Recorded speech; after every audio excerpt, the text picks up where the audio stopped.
বাংলাদেশে দেখবেন যে বিভিন্ন ফোরামে এবং ইন্টারন্যাশনাল কমিউনিটির সাথে যখন আমরা মিট করি তখন আমাদেরকে প্রায় জিজ্ঞেস করা হয় যে আওয়ামী লীগকে রাজনীতিতে অথবা নির্বাচনে অংশগ্রহণ করতে না দিলে দেশে স্থিতিশীলতা থাকবে কিনা, নির্বাচন সুষ্ঠু গ্রহণযোগ্য হবে কিনা, এই প্রশ্নগুলোকে ডিল করতে হয়।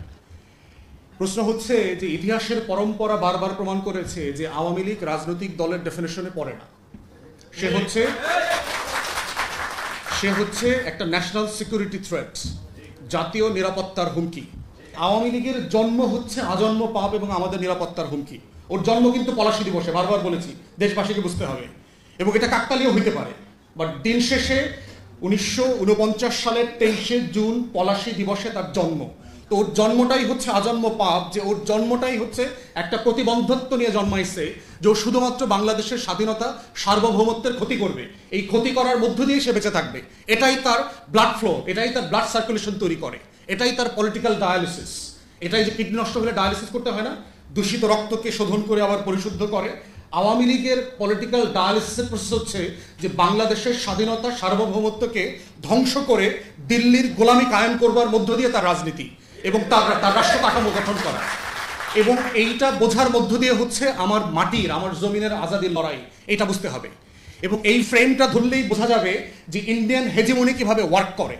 এবং ইন্ডিয়ান হেজিমনির ওয়ার্কের দুইটা মোটা দাগের জায়গা আছে। একটা জায়গা হচ্ছে তার পলিটিক্যাল হেজিমনি, দিল্লির পলিটিক্যাল হেজিমনির একটা জায়গা আছে। আর দ্বিতীয়ত হচ্ছে তার কালচারাল হেজিমনি, তার কলকাতা কেন্দ্রিক যে নাচ গান কবিতা সাহিত্য, রবীন্দ্রনাথ ঠাকুর, তার যে চর্চা কেন্দ্রগুলো আছে, তার বলিউড আছে, এই কালচারাল ফ্রেমের মধ্য দিয়ে সেই কালচারাল হেজিমনি যেটা কায়েম করে। এখন তার দিল্লির পলিটিক্যাল হেজিমনিটা কিভাবে ওয়ার্ক করে?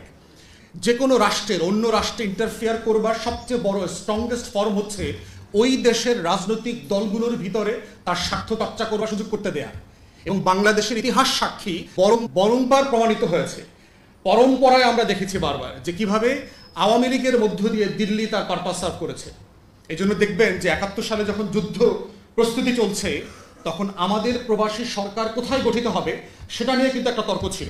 মাওলানা ভাসানী চান না যে সেটা কলকাতায় গঠিত হোক।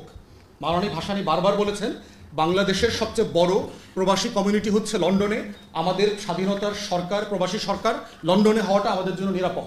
এবং একইভাবে আমরা ওখান থেকে ফান্ড রেজ করতে পারবো এবং ইন্টারন্যাশনাল যে সাপোর্ট দরকার সেটা আমরা পাবো। আমাদের যারা সেক্টর কমান্ডাররা ছিলেন, যারা মিলিটারি অফিসার ছিলেন, তারা সবাই বলেছেন যে আমরা চিটাগং হিল ট্র্যাক্সে আমাদের প্রবাসী সরকার তৈরি করব।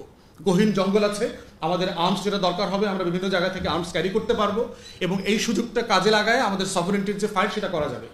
কিন্তু দেখেন আমাদের প্রবাসী সরকারটা গঠিত হয়েছে কলকাতায়।